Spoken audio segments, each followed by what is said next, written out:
Assalamualaikum warahmatullahi wabarakatuh. Perkenalkan, kami dari kelompok 5 kelas B Manajemen tahun 2023 akan menjelaskan presentasi materi kelompok kami mengenai fungsi pajak dan fungsi investasi pada mata kuliah Matematika Ekonomi dengan Ibu Titis Watarina Mahfira sebagai dosen pengampu. Sebelumnya, kami akan memperkenalkan diri kami. Perkenalkan, nama saya Fazrina Soraya dengan NIM 17056230083.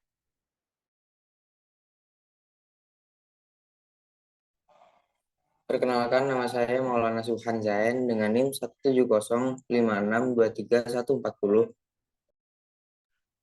Perkenalkan, nama saya Muhammad Yogi Mauludi dengan NIM 17056236164. Perkenalkan, nama saya Nadiba Tesanika Saragi dengan NIM 17056233149. Perkenalkan, saya Resi Rajalila Ferdana dengan NIM 17056230008. Nah, karena tadi kami sudah memperkenalkan diri, lalu selanjutnya kita akan masuk ke materi yang pertama. Oke, nah di sini materi pertama kita itu adalah fungsi pajak. Jadi, sebenarnya pajak ini tuh memiliki banyak sekali manfaat jika kita telaah lebih lanjut.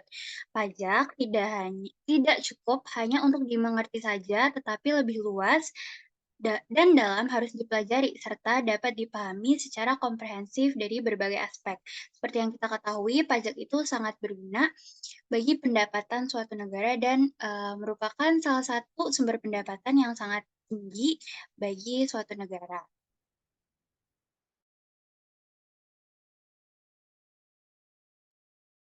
Oke, kita lanjut mengenai bahas fungsi pajak. Nah, karena tadi yang dijelasin oleh Fazrina itu pajak berhubungan dengan negara. Nah, jadi pajak yang dikenakan oleh pemerintah pada warganya ada bersifat dua macam. Oke, yang pertama ialah pajak yang jumlahnya tertentu. Jadi, pajak ini tidak dikaitkan dengan tingkat pendapatan. Nah, kalau secara matematik ditulis T sama dengan T0. Nah, kita bisa lihat ada di kurva yang di sebelah kiri. Nah, kurva pajaknya berupa sebuah garis lurus sejajar dengan sumbu pendapatan. Nah, sumbu pendapatan ini kita bisa lihat ada di sumbu Y. Nah, lalu yang kedua ialah pajak yang penetapannya dikaitkan dengan tingkat pendapatan. Nah, besarnya ini merupakan proporsi atau persentase tertentu dari pendapatan. Nah, kalau secara matematik ditulis T sama dengan T kecil terus Y. Nah, kurva pajaknya berupa sebuah garis lurus berlereng positif dan bermula dari titik pangkal. Nah, kita bisa lihat di kiri ada kurva dengan di sumbu di bagian sini ini. Nah, terus habis itu secara keseluruhan besar pajak yang diterima oleh pemerintah adalah T sama dengan T0 ditambah TY. T itu adalah pajak yang pajak otonom atau autonomous tax. Nah, itu adalah jumlah dari pajak otonom dan juga ditambah pajak yang penetapannya dikenakan pendapatan. Lalu kurva pajaknya berupa sebuah garis lurus berlereng positif dan bermula dari penggal T0. Nah, selanjutnya yang menjadi pembeda kurva fungsi pajak dengan kurva keseimbangan pasar setelahnya dan sebelumnya adalah pajak di titik pangkalnya, di mana T2 sama dengan TY, dimulai dari titik pangkal. Sedangkan pada kurva keseimbangan pasar bermula dari harga sebelum dan sesudah terkena pajak.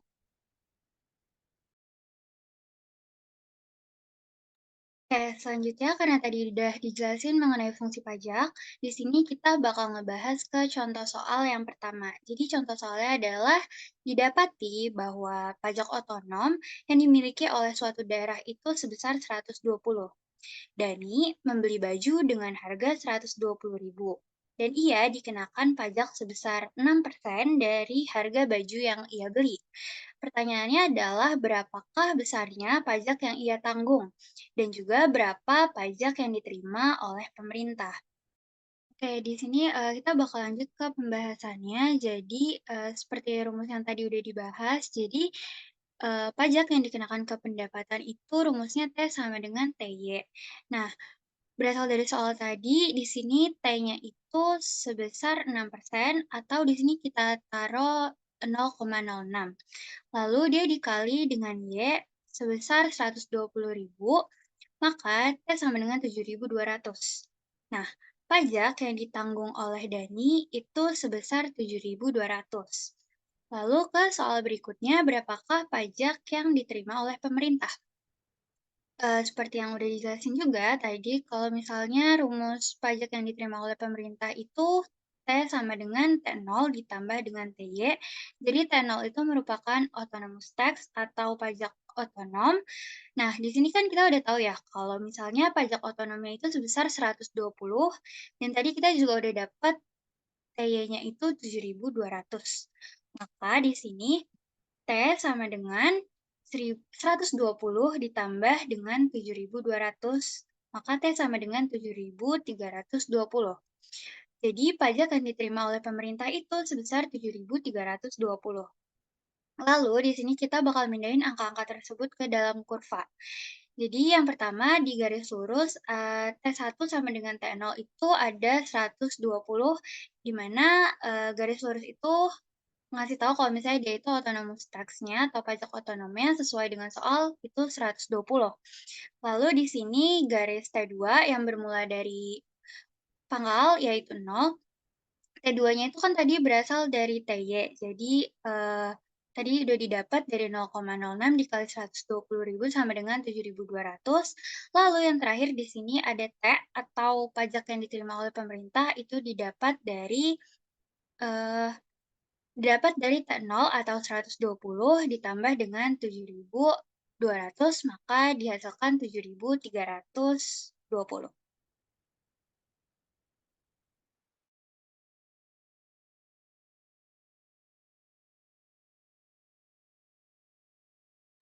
Lalu selanjutnya kita masuk ke contoh soal yang nomor 2.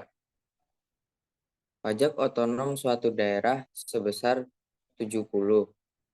Bu Mawar membeli bahan pembuatan kue dengan harga 70.000. Lalu jika ia membayar pajak sebesar 3.500, berapakah besarnya persentase pajak dan berapakah pajak yang diterima oleh pemerintah? Kita bisa lihat melalui rumus yang tadi, yakni T sama dengan TY 3.500 sama dengan T dikali 70.000. T sama dengan 3.500 dibagi 70.000 dan hasilnya T sama dengan 0,05 sama dengan 5%. Jadi besar persentase pajak yang ditanggung oleh Bu Mawar adalah 5%. Lalu kita akan menghitung pajak yang diterima pemerintah. Dengan rumus yang tadi, T sama dengan T0 ditambah TY. T sama dengan 70 ditambah 3.500. Hasilnya T sama dengan 3.570. Jadi pajak yang diterima oleh pemerintah sebesar 3.570. Lalu kita beralih ke kurva, yakni garis lurus T adalah pajak yang diterima pemerintah, yakni T sama dengan 70 ditambah 3.500, yakni hasilnya 3.570. Dan garis lurus T2 yakni adalah pajak yang ditanggung oleh Ibu Mawar, yakni senilai 0,05 dikali 70.000, yang mana hasilnya 3.500. Oke, baik. Selanjutnya di sini ada fungsi investasi. Kalau kita sebagai kaum milenial atau sebagai Gen Z, kita sering banget kan dengar kata investasi ataupun dengar kata-kata semacamnya seperti stock analyst gitu. Nah, sebenarnya investasi ini itu merupakan suatu platform wadah yang penting banget untuk kita cari tahu, untuk kita ketahui. Nah, pas banget untuk kesempatan kali ini kita akan membahas apa implikasi investasi pada kehidupan sehari-hari. Tapi sebelumnya di sini aku akan memaparkan manfaat-manfaat dari investasi. Yang itu yang pertama, investasi ini bermanfaat untuk menambah penghasilan dan tabungan. Lalu yang kedua, investasi menjadi salah satu solusi inflasi. Selanjutnya, investasi ini juga bisa berperan sebagai dana pensiun gitu. Untuk yang terakhirnya itu, investasi bisa membantu mewujudkan mimpi ataupun sebagai upaya financial freedom. Boleh di next ke contoh soalnya dan pengertiannya.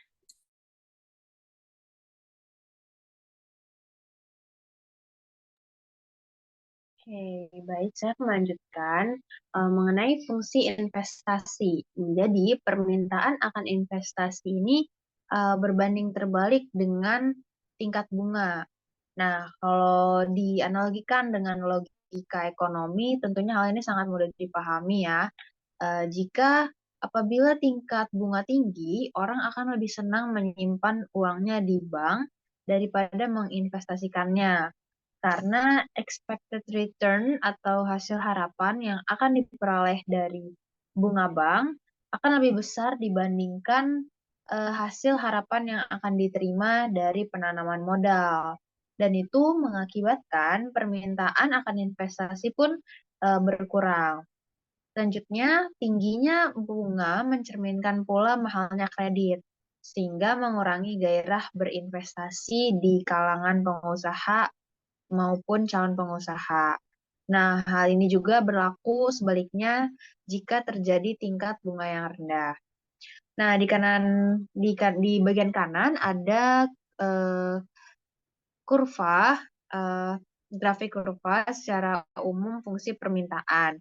Nah, jadi ini adalah fungsi fungsi permintaan akan investasi. Nah, itu dapat kita tuliskan ya, I besar sama dengan FI ataupun I besar sama dengan I0 dikurangin PI. Dan I0 itu adalah investasi otonom, I kecil itu tingkat bunga, dan P adalah proporsi I besar terhadap I.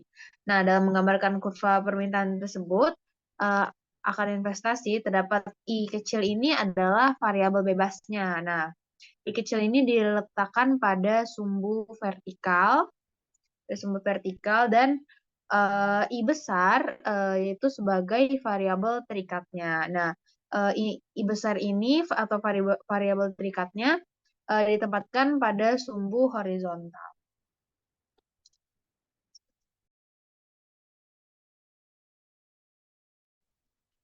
Ya, selanjutnya ada contoh soal pertama. Jika permintaan akan investasi ditunjukkan oleh I sama dengan 300 min 500 I, berapa besarnya investasi pada saat tingkat bunga bank yang berlaku setinggi 10%? Berapa pula investasi bila tingkat bunga tersebut 35%? Lalu penjelasannya, I sama dengan 300 min 500 I.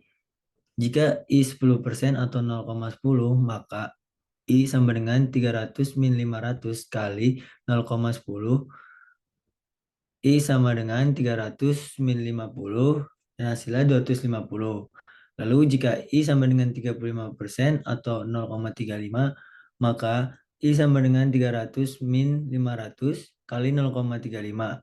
I sama dengan 300 min 175 dan hasilnya 125. Lalu jika tingkat bunga 10%, maka investasi yang didapat 250. Jika tingkat bunga 35%, maka investasi yang didapat 125.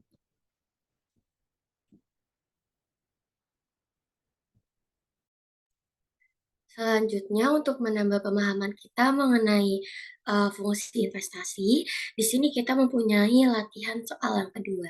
Untuk contoh soal yang kedua yaitu, diketahui besaran investasi adalah 375. Jika permintaan akan investasi ditunjukkan oleh I sama dengan 1000 dikurang 2500 I, berapa besarnya tingkat bunga bank yang berlaku? Dan jika ingin mendapatkan investasi senilai 750, berapa besar tingkat bunga bank yang memenuhi? Oke, lanjut ke pembahasannya. Jadi kan sebelumnya sudah telah diketahui bahwa I ini sama dengan 1000 minus 2500 I. Jika I itu sama dengan 375, maka I-nya itu diganti sama 375. Jadinya 375 sama dengan 1000 min 2500 I.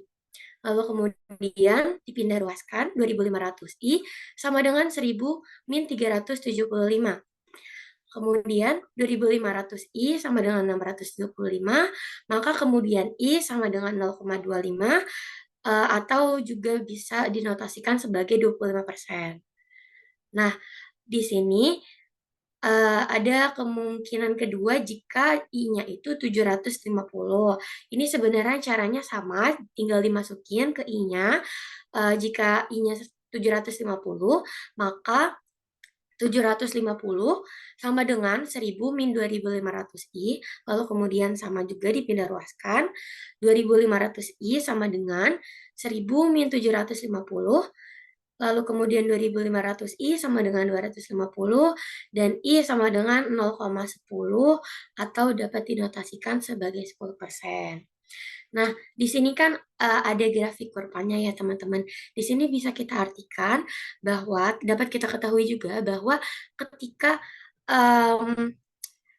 besar investasinya itu sebesar 0,10 atau 10%, maka return yang didapat yaitu sebesar 750. Lalu kemudian apabila investasinya itu sebesar 0,25 atau sebesar 25%, maka return yang didapat dari investasi tersebut yaitu 375. Nah, dari akumulasi ini kita sama-sama bisa ngelihat atau dapat disimpulkan ya teman-teman bahwa semakin besar bunga investasi, maka return-nya itu akan semakin kecil. Nah, ini berbanding terbalik apabila bunganya itu semakin rendah atau semakin kecil gitu. Oke, jadi sekian materi yang dapat kami sampaikan. Semoga apa yang kami sampaikan pada presentasi kali ini dapat teman-teman semua mengerti dan juga dapat diaplikasikan di dalam kehidupan nyata. Apabila ada kritik atau saran, bisa disampaikan di kolom komentar dan jangan lupa like video kami. Sekian presentasi dari kami, kurang lebihnya mohon maaf. Wassalamualaikum warahmatullahi wabarakatuh. Bye-bye.